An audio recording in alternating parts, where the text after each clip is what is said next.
வணக்கம் நண்பர்களே, இது மோட்டர் பைக் தமிழ் உங்கள் மெக்கானிக்கெலாம் போகிற பேசுகிறேன். இந்த வீடியோவில் நம்ம எதை பற்றி பார்க்க போகிறோம்னா, யூனிகான் BS6 வண்டியில் பார்த்தீங்கன்னாக்கா ஒரு நாக்கிங் சவுண்டு நல்லாவே தெரியும். வண்டி ரேஸ் பண்ணும்போது கடன்னு ஒரு மாதிரி ஒரு சவுண்டு வரும்.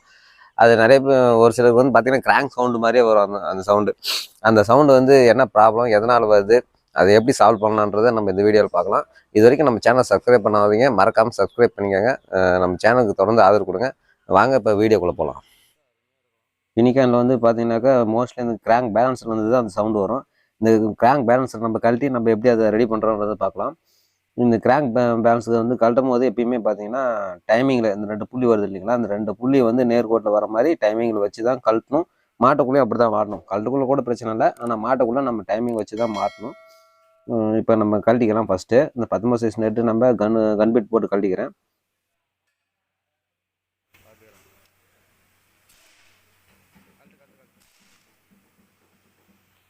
Okay, net கழட்டிட்டேன். இதை நம்ம மறுபடியும் டைமிங்கில் வச்சுக்கலாம். டைமிங்கில் வச்சுட்டு நம்ம கழட்டினா தான் மாட்டுக்குள்ளே நமக்கு ஈஸியாக இருக்கும். டைமிங் எல்லாம் நம்மளுக்கு பார்த்துக்கிறதுக்கும் கரெக்டாக இருக்கும்.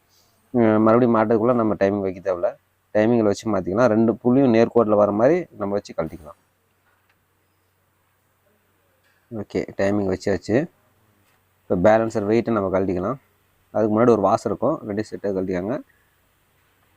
இது சும்மா பேலன்ஸில் 2 திருப்பி லைட்டாக வச்சு ஷேக் பண்ணிங்கன்னா வெளியே வந்துடும். செக் பண்ணி எடுத்துக்கிறேன். இது கழட்டிட்டு நான் உங்களுக்கு எப்படி இருக்குன்ற உள்ளதை காட்டுறேன்.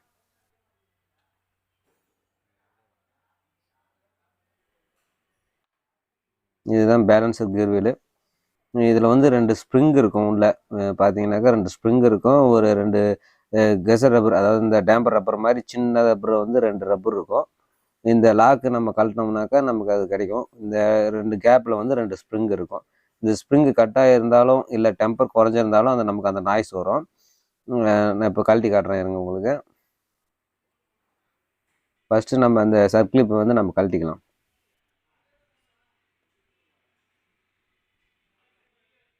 கொஞ்சம் டெம்பராக தான் இருக்கும், அழுத்தி கழட்டுற மாதிரி தான் இருக்கும்.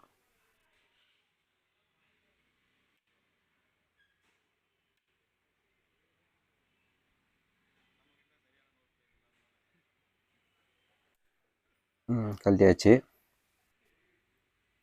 வாசல் ஆகிடுச்சு. உங்களுக்கு வரிசையாக எடுத்து காட்டுற பாருங்க எப்படி வரும்ட்டு. ஒரு சர்க்ளிப் ஃபஸ்ட்டு வந்து சர்க்ளிப் வரும்.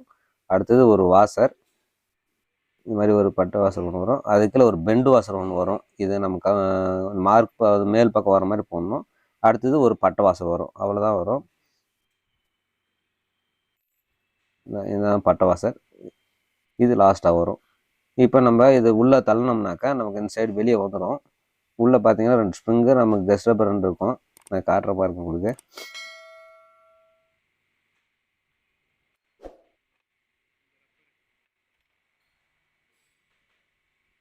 இந்த காடியில் தான் வந்து அந்த ஸ்ப்ரிங் உட்காரும். அந்த லப்பர் அந்த காடி வந்து இடிக்காமல் இருக்கிறது தான் அந்த லப்பரு. இந்த ஸ்ப்ரிங்கு போயிருந்தாலும் சரி, அந்த ரப்பர் போயிருந்தாலும் சரி, நமக்கு அந்த சவுண்டு வரும். ஸ்ப்ரிங்கு கழட்டி காட்டுறேன் உங்களுக்கு. ஒரு சில வண்டியில் பார்த்தீங்கன்னாக்கா ஸ்ப்ரிங்கு கட் ஆகிட்டுக்கும். ஒரு சில வண்டியில் பார்த்தீங்கன்னா கட் ஆகிருக்காது, ஆனால் டெம்பர் மட்டும் ரொம்ப கம்மியாகிட்டுக்கும். இந்த வண்டியில் கட் ஆகலை, டெம்பர் மட்டும்தான் கம்மியாகிருக்கு. இருந்தாலும் நமக்கு ஸ்ப்ரிங்கு வந்து ஒரு ஸ்ப்ரிங்கு 8 ரூபாய் என்னமோ தான் வருது. ஸ்ப்ரிங்கு மாற்றிக்கலாம். கெஸ் ரப்பர் பார்த்தீங்கன்னாக்கா உங்களுக்கு 92 ரூபா வரும். அங்கே மொத்தம் 2 ரப்பரு 2 ஸ்ப்ரிங்கு எல்லாம் சேர்த்து ஒரு 200 210 ரூபா இந்த ரேஞ்ச் வருது. இது மாற்றிக்கிட்டிங்கன்னா அந்த நாக்கிங் சவுண்டு வந்து உங்களுக்கு சுத்தமாக வராது. நல்லாயிருக்கும். இன்ஜின் வந்து புது இன்ஜின் மாதிரி மறுபடியும் சவுண்டெலாம் மாறிடும். இது வந்து எல்லா சர்வீஸும் மாற்றவில்லை, சவுண்டு வந்தால் மாற்றினா போதும். எல்லா சவுண்ட்லையும் எல்லா வண்டிலையும் சவுண்ட்லாம் வராது. ஸ்ப்ரிங்கு கட் ஆகிட்டாலோ இல்லை எதனா டேமேஜ் ஆகிட்டாலோ மட்டும்தான் அது ஸ்ப்ரிங் வரும். இப்போ நம்ம இது எப்படி மாற்றுறதுன்றதை பார்க்கலாம். இந்த கெஸ் ரப்பரை நம்ம இந்த மில்லிங் வீலில் வந்து உட்கார வைக்கணும். நம்ம ஒரு சிலர் வந்து அந்த பெரிய வீலில் உட்கார வைப்பாங்க, சாஃப்ட்டில் உட்கார அந்த வீலில் உட்கார வைப்பாங்க. அது உட்கார வைக்கிறது கஷ்டமாக இருக்கும். அதனால் நம்ம இந்த மாதிரி கெஸ் ரப்பர் ஃபஸ்ட்டு நம்ம உட்கார வச்சுட்டு இது காடி கரெக்டாக பார்த்து போகணும். ஒரு சைடு தான் உட்காரும், எல்லா சைடும் உட்காராது. கரெக்டாக அந்த ஸ்ப்ரிங்குக்கு நேராக கேப் வருது பார்த்தீங்களா, அந்த காடிக்கு நேராக தான் உட்காரும். ஸ்ப்ரிங்கு நம்ம வெளியே சைடு வந்து போட்டுக்கலாம். கொஞ்சம் டெம்பராக தான் இருக்கும், அழுத்தி போடணும். இப்படி தான் போடணும் மறுபடி. ஒரு சில உள்ளே ஸ்ப்ரிங் உட்கார வச்சு போடுவாங்க, அந்த மாதிரி உட்கார வச்சு போட்டோம்னா லாக் கரெக்டாக உட்காரதில்ல. அதனால் இந்த மாதிரி தான் உட்கார வைக்கணும். இப்படி உட்கார வச்சா தான் ஈஸியாக இருக்கும். ஸ்ப்ரிங் வந்து எதனா ஒரு கனெக்டர் -3 எதனா ஒன்று வச்சு இந்த மாதிரி அமுத்தி விட்டுருக்கோங்களா, அமுத்தி விட்டுருக்கீங்கன்னா ஃப்ரீயாக போய் உட்காந்துக்கும். அதே மாதிரி லாக் போடும்போது கொஞ்சம் டெம்பராக தான் இருக்கும். நம்ம யாருன்னா ஒருத்தர் ஹெல்ப் வேணும்னா அழுத்தி பிடிச்சி தான் போடுற மாதிரி இருக்கும். நான் உங்களுக்கு காட்டுறேன் பாருங்கள். ஓகே, போட்டாச்சு.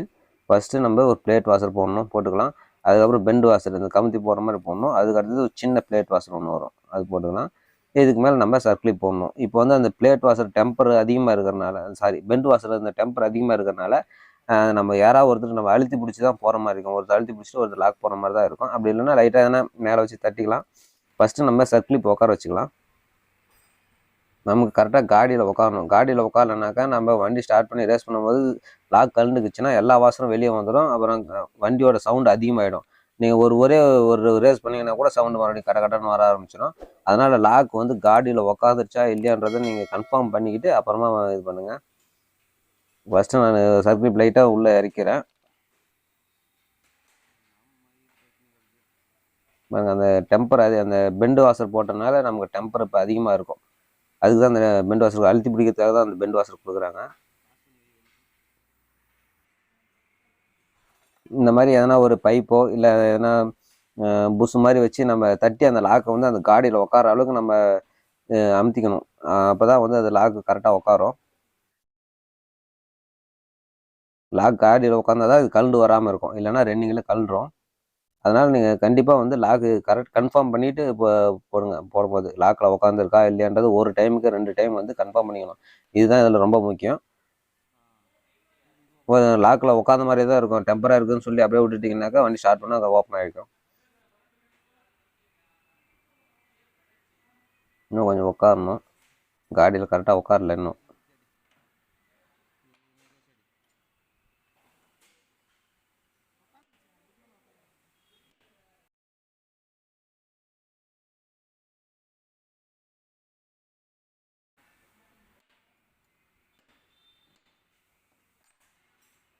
ஓகே, இப்போ தான் காடியிலே உட்காந்துருக்குது. நான் ஒரு டைமுக்கு 2 டைம் நல்லா செக் பண்ணிக்கலாம். செக் பண்ணிக்கிட்டு மாட்டிக்கிட்டால் தான் நமக்கு பெட்ரு. ஏன்னா கலந்துக்குச்சுன்னா அப்புறம் ரொம்ப சவுண்டு வரும். கஸ்டமருக்கு ரொம்ப கவலைப்பட ஆரம்பிச்சிடுவாங்க. வண்டி சர்வீஸ் பண்ண திருப்தியாக அப்புறம் வராது போயிடும். ஓகே, கரெக்டாக இருக்குது. இப்போ நம்ம வண்டியில் ஃபிக்ஸ் பண்ணுறதுன்னு பார்த்துக்கலாம். மாட்டுறதுக்கு முன்னாடி காற்று பின் அரை நிலா மாதிரி அங்கே ஒரு காற்று பின் வரும். அந்த காற்று பின் இருக்கான்னு செக் பண்ணிட்டு மாட்டுங்க. ஃபஸ்ட்டு நம்ம இது வந்து அந்த புள்ளியோட புள்ளி சேரணும், அவ்வளோதான். மற்றபடி நம்ம எதுவும் மாறிலாம் இதில் உட்காரத்துக்குலாம் சான்ஸ் இல்லை. மாறிலாம் உட்காராது.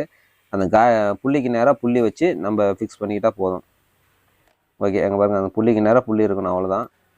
அடுத்தது நம்ம பேலன்சர் வீலரோட வெயிட். அந்த வெயிட் தான் வந்து நமக்கு இன்ஜினோட வைப்ரேஷன் குறைக்கிறது. அந்த புள்ளி மாற்றி உட்கார வைக்கலன்னா என்ன ஆகும்னு கேட்டிங்கனாக்கா, நமக்கு வண்டியோட வைப்ரேஷன் அதிகமாகும். வேறு எதுவும் பிரச்சனை இல்லை. கடன்ற சவுண்டு கொஞ்சம் அதிகமாகும். வேறு எதுவும் பிரச்சனை வராது. வண்டியே ஒதுரும், வேறு எதுவும் இல்லை.